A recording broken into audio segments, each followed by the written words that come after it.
The rain fell heavily that night, pounding against the deserted street. Neon signs flickered, casting shadows across the alleyways. A sleek black car sat at the curb, its door open, its headlights piercing through the downpour. Inside, a woman clutched her handbag tightly, her breathing ragged. She was Elena Carter, the youngest female CEO of Carter Enterprises, known for her brilliance, feared for her authority. But tonight she wasn't in her high-rise office or surrounded by board members. Tonight she was trapped. A man loomed over her, rough voice cutting through the storm. "Give me your purse, lady. Don't make me ask again."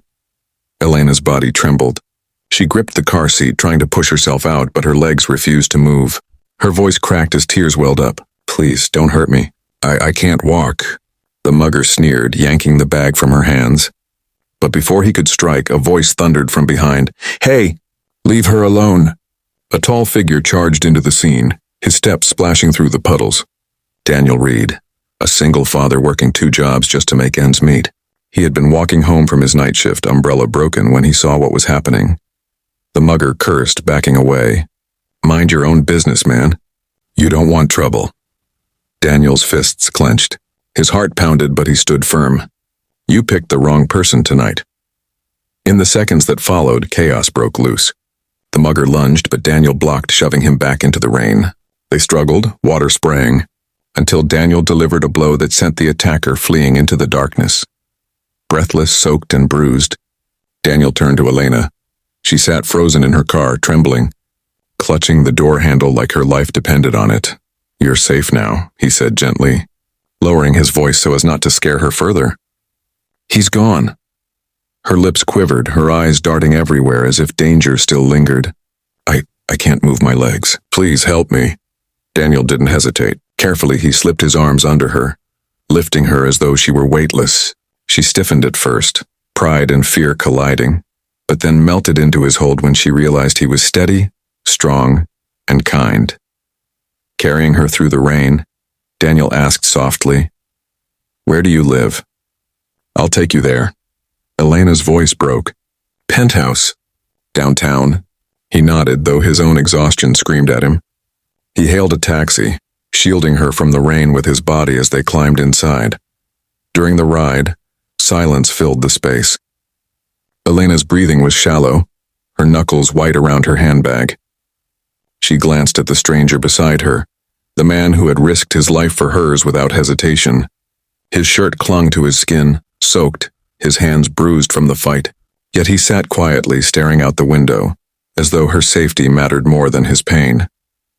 Finally, she whispered, "Why did you help me?" He turned, meeting her eyes. For a moment she saw not just a man, but a father who carried burdens she couldn't yet imagine. His voice was steady but low. "Because I'd want someone to do the same if my daughter were in trouble." Her heart caught at his words. A daughter. He wasn't just a stranger. He was a father. The taxi pulled up to the towering glass building downtown. Security rushed out, shocked to see their CEO carried in the arms of a stranger. "Miss Carter, are you hurt?" They panicked, fumbling with radios. Elena's lips parted, but no words came. Her eyes stayed locked on Daniel, whose arms cradled her with a gentleness she had never felt before. "Who is this man?" A guard asked, suspicious. Elena's voice, though trembling, was firm. "He's the man who saved my life." Daniel shifted uncomfortably, wanting to disappear into the rain, but she tightened her grip slightly, refusing to let him leave just yet. "Wait," she whispered. "Don't go." The guards led them inside into the warm glow of the marble lobby. Elena's pride wavered as she realized how vulnerable she looked, clinging to a janitor-looking man in torn clothes. But for the first time, she didn't care about appearances. For the first time, she felt safe. She turned to him, her voice quiet but filled with something new, trust. "Come upstairs, please." Daniel hesitated, torn between humility and duty. His daughter Lily would be waiting at home.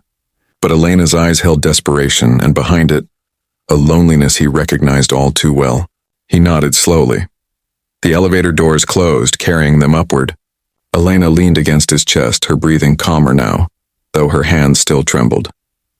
She closed her eyes briefly, whispering again, almost to herself, "Please, don't hurt me." Daniel looked down at her, his heart aching. "I would never hurt you," he said softly.